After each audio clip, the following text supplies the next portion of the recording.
നമ്മൾ സടകുടഞ്ഞ് എഴുന്നേക്കേണ്ട സമയമായിരിക്കുന്നു. ഒരു കണക്കിന് പറഞ്ഞാൽ വൈകി എന്ന് തന്നെ പറയാം. എന്നാലും പെട്ടെന്നൊരു ബന്ധം നടത്തുമ്പോ ഈ പൊതുജനങ്ങൾ അതിനെ പൊതുജനങ്ങളുടെ കാര്യം കള. മാനങ്കരയിൽ മാത്രമായിട്ടൊരു ബന്ധം നടത്തുമ്പോ എന്താ കുഴപ്പം? RDPയുടെ ഭാഗത്തുനിന്ന് എന്തെങ്കിലും ഒരു ഒച്ചയും ബഹളവും ഇപ്പൊ ഉണ്ടാക്കിയേ പറ്റൂ. അതെ, അതുകൊണ്ട് വരുന്ന 3-ാം തീയതി നമ്മൾ ബന്ദ് പ്രഖ്യാപിക്കുന്നു. അതെ, മറ്റേ 3-ാം തീയതി എന്താ ആഴ്ച? വെള്ളിയാഴ്ച ആണല്ലോ. എന്നാ അന്ന് ബന്ധു വേണ്ട, എന്റെ മൂത്ത മകളുടെ കുഞ്ഞിന്റെ ചോറൂണാ. എന്നാ 4-ാം തീയതി ഓക്കെ. അപ്പോ 4-ാം തീയതി നമ്മൾ ആഞ്ഞടിക്കുന്നു. കൊടികളും പോസ്റ്ററുകളും മാനങ്കരയിൽ അങ്ങോളം ഇങ്ങോളം ഉയരണം. വിലക്കയറ്റത്തിനെതിരെയുള്ള ഒരു കൊടുങ്കാറ്റായി മാറണം നമ്മുടെ ബന്ദ്. ജനജീവിതം സ്തംഭിക്കണം, പോലീസ് ഞെട്ടണം, സർക്കാർ ആടി ഉലയണം.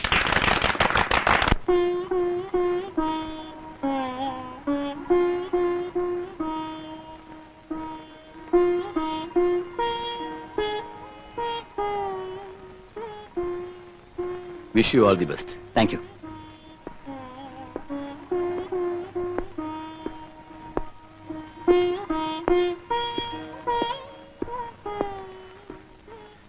ഇങ്ങനൊന്നുമല്ല ഞാൻ വിചാരിച്ചിരുന്നത്. എന്നോട് ഇതൊക്കെ ഇനിയും പറയണോ?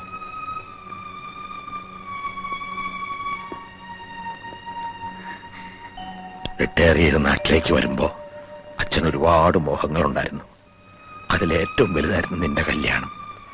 നമ്മുടെ മുറ്റത്തൊരു വലിയ പന്തല്, എല്ലാ കാര്യങ്ങളും നോക്കി ഓടി നടക്കാൻ നിന്റെ ചേട്ടന്മാര്, അങ്ങനെ പലതും. അന്ന് കൂട്ടുകാരോടൊക്കെ അച്ഛൻ പറയുമായിരുന്നു, നിന്റെ കല്യാണത്തിന് ക്ഷണിക്കും, എവിടെയായിരുന്നാലും ഓടിയെത്തണം. ഒന്നും പറ്റിയില്ല. എന്റെ മോക്ക് ഇതായിരിക്കും വിധി. അച്ഛനെ ശപിക്കരുത്. വഴിയോരത്ത് വെച്ച് കല്യാണം നിർത്തി മോളെ ഒഴിവാക്കുകയാണെന്ന് വിചാരിക്കരുത്. അച്ഛൻ അങ്ങനെയൊന്നും പറയരുത്. എനിക്കൊരു വിഷമമില്ല. ഇനി ഒരു പുറപ്പെടാൻ നോക്കിക്കോട്ടെ അല്ലേ രാഘവട്ട? വീട്ടിൽ വന്നിട്ട് ഇനിയൊരു യാത്ര പറച്ചിൽ ഞങ്ങൾക്ക് വിഷമാവും. ചെല്ല്.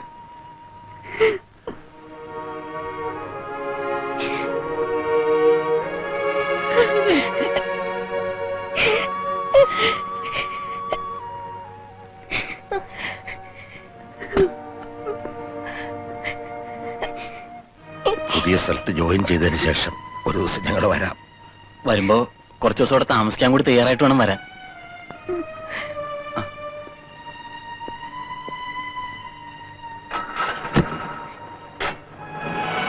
ഭാഗ്യമുള്ള കുട്ടിയല്ലേ ഇതിക.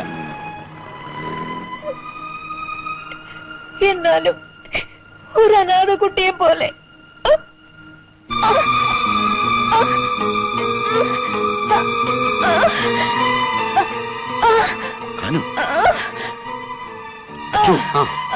പോയാൽ വണ്ടി പിടിച്ചോണ്ടോ? ശരി.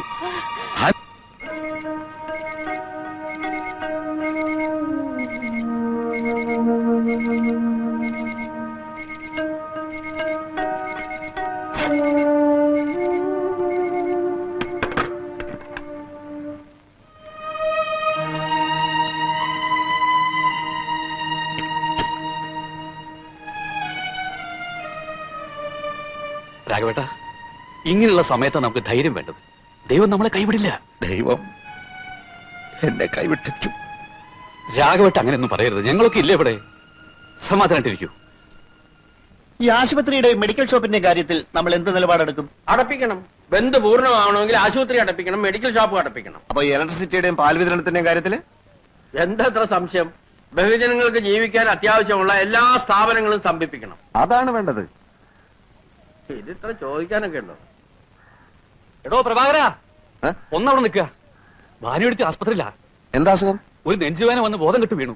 ഓഹോ, അച്ഛനെ അറിയിച്ചില്ലേ? അച്ഛൻ ആസ്പത്രിയിലുണ്ട്. ഉണ്ടല്ലോ, അപ്പൊ കുഴപ്പമില്ല, പറഞ്ഞാ മതി. 4-ാം തീയതി ബന്ധാണേ. ഞാൻ സമയം പോലെ വന്ന് കണ്ടോളാം. ചലോ. ഒന്ന് വേഗം നോക്കേണ്ട KRP. 4 മണിക്ക് മുമ്പ് 2000 കോപ്പി അടിക്കാനുള്ളതാ. അവസാനം വാക്കുകൾ നന്നായില്ലെങ്കിൽ എന്നെ കുറ്റം പറയരുത്. അയ്യോ, വാക്കുകൾ നന്നായിരിക്കണം. ഓരോ വാക്കും ഓരോ ചാട്ടുളി പോലെ ഇരിക്കണം. RDPക്കാരന്റെ ആത്മാവ് കിടന്നുരിക്കണം. അപ്പൊ കുറച്ച് സമയം എടുക്കും. മോനെ പ്രകാശ, എന്താ, എന്ത് വേണം? KRP ഇപ്പൊ കാണാൻ പറ്റൂല. ഒരു വിവരം പറയാണ്ടായിരുന്നു. ഒരു വിവരം ഇപ്പൊ പറയാൻ പറ്റില്ല. പോണം മിസ്റ്റർ. ഒരു അത്യാവശ്യ കാര്യം. അതിനേക്കാളും വലിയ അത്യാവശ്യ കാര്യമാണ് ഇപ്പൊ ഇവിടെ നടന്നുകൊണ്ടിരിക്കുന്നത്. RDPയുടെ ബന്ദിനെതിരെ ജനലക്ഷങ്ങൾ ഇളക്കി വിടാനുള്ള നോട്ടീസ് തയ്യാറാക്കിക്കൊണ്ടിരിക്കുകയാണ് KRP. മനസ്സിലായോ? അച്ചുവേട്ടന് എന്താ വേണ്ടത്? എനിക്കൊന്നും വേണ്ട. അമ്മ നെഞ്ചുവേനായിട്ട് ആസ്പത്രി കിടക്കുക. സാരല്ല, അമ്മയല്ലേ. KRPയുടെ മറ്റൊരമ്മയുടെ രക്ഷയ്ക്ക് വേണ്ടിയുള്ള പ്രവർത്തനത്തിലാ. ഭാരതം എന്ന നമ്മുടെ എല്ലാവരുടെയും അമ്മ, ഭാരതമാതാവ്. ഏത് ആശുപത്രി? സമയം പോണ നോട്ടീസ് എഴുതു. നിങ്ങളൊന്ന് പോണം മിസ്റ്റർ. നിങ്ങളാണല്ലേ പറഞ്ഞേ? എഴുതൂ. ഇപ്പൊ എവിടെ എത്തി? ഭരണപക്ഷത്തിന്റെ ക്രിയാത്മകമായ പ്രവർത്തനത്തിന് വേണ്ടി അങ്ങനത്തെ വാക്കുകൾ തരട്ടെ.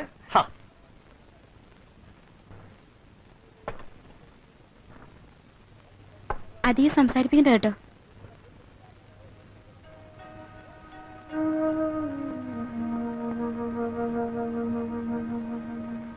ഇത്തിരി കഞ്ഞിയാ. ഭാനുവെടുത്തേക്ക് ഇപ്പൊ സുഖമുണ്ടെന്ന് ടീച്ചർ ഒന്ന് പറഞ്ഞു. ഒന്നും കൊടുക്കണ്ടെന്നാ ഡോക്ടർ പറഞ്ഞിരിക്കുന്നത്. ആയിക്കോട്ടെ, കഞ്ഞി രാഘവേട്ടന് കുടിക്കാലോ. ഇപ്പൊ എങ്ങനെയുണ്ട് എടുത്തി? പ്രഭയും പ്രകാശനെയും ഒന്നും കണ്ടില്ലല്ലോ അച്ചോ. അത് അവരിത് അറിഞ്ഞിട്ടില്ലല്ലോ. 4 കൂടിയ വഴി വെച്ചിട്ട് പ്രശാന്തനെ കണ്ടു. അവൻ കുട്ടിയല്ലേ, വെറുതെ വിഷമിപ്പിക്കണ്ടെന്ന് കരുതി ഞാനൊന്നും പറഞ്ഞില്ല. ചിലപ്പോ ഈ വിവരം അറിഞ്ഞിട്ട് എല്ലാവരും കൂടി ഇപ്പൊ എത്താനും മതി.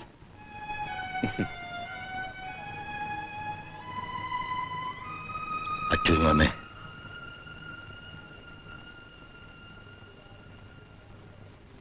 എന്തേ?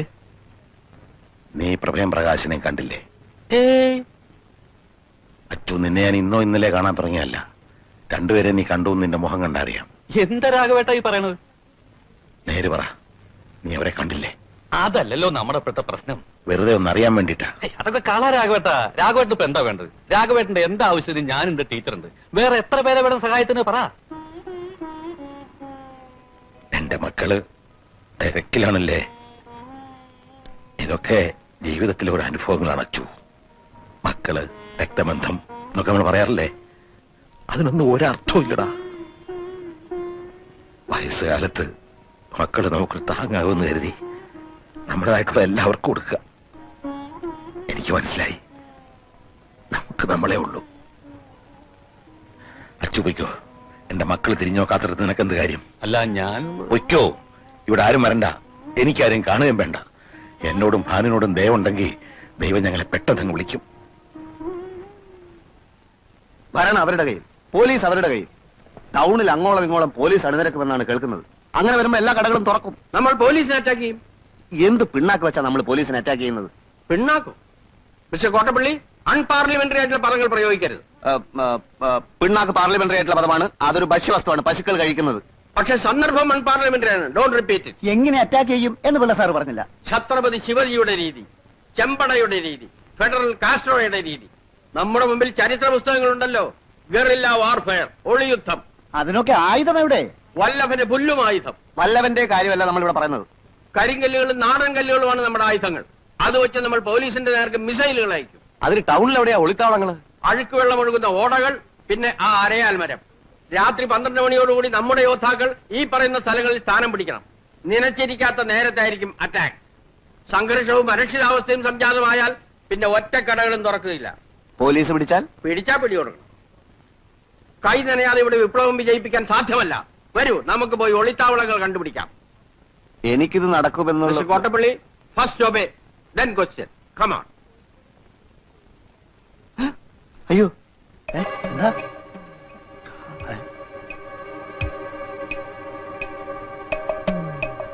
നമ്മൾ സംസാരിക്കുന്ന ഇവന്മാര് കേട്ട് കാണൂ.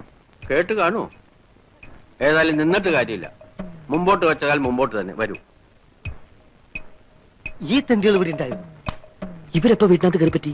അപ്പൊ തനിക്കൊന്ന് കയറി പരിശോധിച്ചുകൂടായിരുന്നു? എനിക്കറിയോ. പക്ഷെ നമ്മൾ സംസാരിച്ച് വളരെ പതുക്കിയാ, കേട്ടാൻ വഴിയില്ല. മിസ്റ്റർ പ്രഭാകരൻ, നിങ്ങളുടെ അച്ഛനെവിടെ? അനുജനോട് ചോദിച്ചപ്പോ അറിയില്ല എന്ന് പറഞ്ഞു. എനിക്ക് ചില പ്രധാന കാര്യങ്ങൾ സംസാരിക്കാനുണ്ട്. അച്ഛനെ ഞാൻ പോക്കറ്റിലിട്ട് കൊണ്ടു കിടക്കാറില്ല.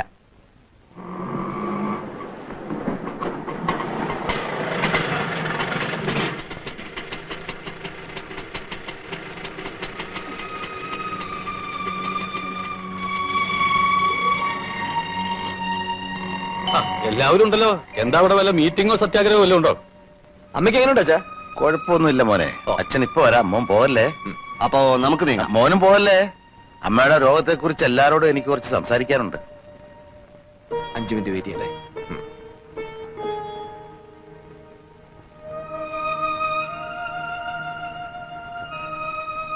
മിസ്റ്റർ രാഘവൻ നായർ, ഞങ്ങൾക്ക് ചില കാര്യങ്ങൾ പറയാനുണ്ട്.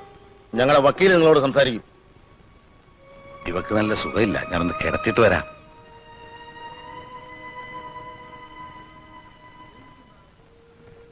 കിടന്നോ?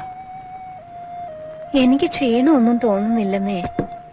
എന്നാലും ദേഹം അതി ഇളക്കണ്ട.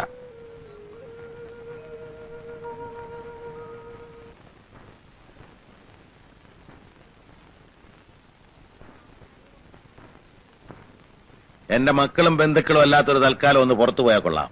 ഞങ്ങൾക്ക് അല്പം കുടുംബകാര്യങ്ങൾ സംസാരിക്കാനുണ്ട്. KRP നമുക്ക് ഒരുപാട് പണികളുള്ളതാ.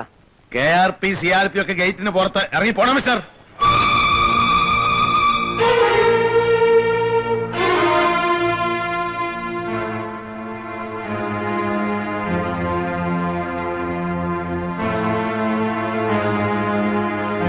ഇവളുടെ ഭാഗത്തിന്റെ കാര്യമല്ലേ നിനക്ക് സംസാരിക്കാനുള്ളത്? അതെ, 1966 അമെന്റ്മെന്റ് പ്രകാരം. അപ്പൊ നിങ്ങൾ വിവരമൊന്നും അറിഞ്ഞില്ലല്ലേ? ഭാനുമതിയുടെ പേരിലുണ്ടായിരുന്ന സ്ഥലം പോയി, ബാങ്കുകാർ ജപ്തി ചെയ്തു. ഇനിയിപ്പൊ നിങ്ങളുടെ വീതം ബാങ്കുകാരോട് എന്ന് ചോദിക്കും, അവര് ചിലപ്പോ തരുമായിരിക്കും. പിന്നെ ഉള്ളത് ഈ വീടാ. വീട് എന്റെ പേരില്ല. ഇത് ഇപ്പൊ വീതം വെക്കാൻ എനിക്ക് മനസ്സില്ല. എന്ന് വെച്ചാൽ മോനെ ആനന്ദ, എന്റെ ഇഷ്ടമില്ലാതെ ഇത് വീതിക്കാൻ നിന്റെ ഈ വക്കീലോ വക്കീലിന്റെ അപ്പനോ വിചാരിച്ചാൽ നടക്കില്ല.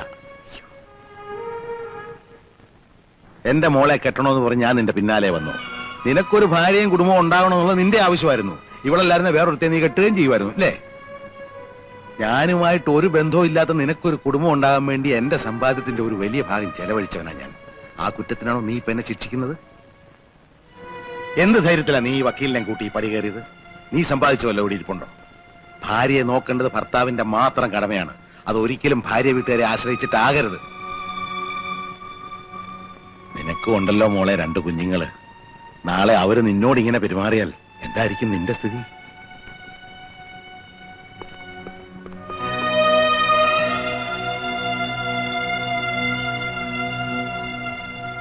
ആ അകത്ത് കിടക്കുന്ന നിങ്ങളുടെ അമ്മയാണ്. നിങ്ങളെ പ്രസവിച്ച് വളർത്തി വലുതാക്കി ഇവിടെ വരെ എത്തിച്ച അമ്മ. ആ അമ്മ ആശുപത്രിയിലാണെന്ന് അറിഞ്ഞിട്ട് ഒന്ന് വന്ന് നോക്കാൻ നിങ്ങൾക്ക് സമയമുണ്ടായോ? അച്ഛനമ്മമാര് മക്കളെ എത്രമാത്രം സ്നേഹിക്കുന്നെന്ന് നിങ്ങൾക്ക് ഇപ്പൊ മനസ്സിലാവില്ല. അത് മനസ്സിലാക്കണമെങ്കിൽ നിങ്ങൾക്ക് മക്കളുണ്ടാവണം. നീ ചോദിച്ചുടനെ അവൾ ആ പറമ്പിന്റെ ആധാരം എടുത്തു തന്നത് എന്നേക്കാ സ്നേഹം അവൾക്ക് നിന്നോടുള്ളത് കൊണ്ടാ. ആ സ്നേഹത്തിന്റെ ഒരു അംശം തിരിച്ചു കൊടുക്കാൻ നിനക്ക് സാധിച്ചോ? രാഷ്ട്രീയവും സാമൂഹ്യ പ്രവർത്തനവും ഒക്കെ നല്ലതാ. അത് നല്ല ആളുകൾ ചെയ്യുമ്പോ. സ്വന്തം അച്ഛനും അമ്മയ്ക്കും ഒരു നേരത്തെ ഭക്ഷണം കൊടുക്കാൻ കഴിവില്ലാത്ത നീയൊക്കെ എങ്ങനെയാടാ ജനങ്ങളുടെ പട്ടിണി മാറ്റുന്നേ? ഒരു ജോലിയും ചെയ്യാൻ കഴിവില്ലാത്തവൻ ഒരു ദിവസം രാവിലെ ഒരു കൊടിയും പൊക്കി പിടിച്ച് തൊണ്ട കയറി അലറാൻ തുടങ്ങുന്ന നല്ല രാഷ്ട്രീയം. നിന്നെപ്പോലുള്ള യൂസ്ലെസ്സുകളാ രാഷ്ട്രീയത്തിന്റെ മാന്യത കളഞ്ഞത്. മനസ്സിലായോ? സ്വന്തം ബെങ്ങക്കൊരു കല്യാണാലോചന വന്നപ്പോ നീ അത് മുടക്കാൻ നോക്കി. നീയൊക്കെ ചേർന്നവനെ ട്രാൻസ്ഫർ ചെയ്യിച്ചു. അതിന് നിനക്കൊരു സമ്മാനം തരണമെന്ന് അന്നേ ഞാൻ വിചാരിച്ചതാ.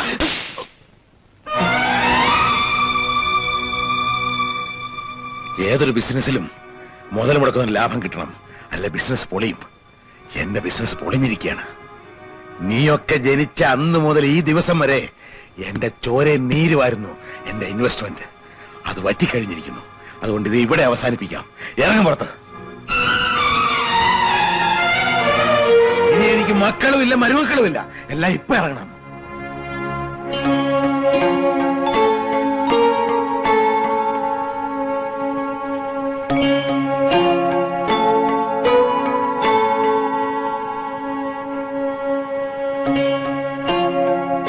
ആദ്യം സ്വയം നന്നാകണം, പിന്നെ വീട്, എന്നിട്ട് വേണം നാട് നന്നാക്കാൻ.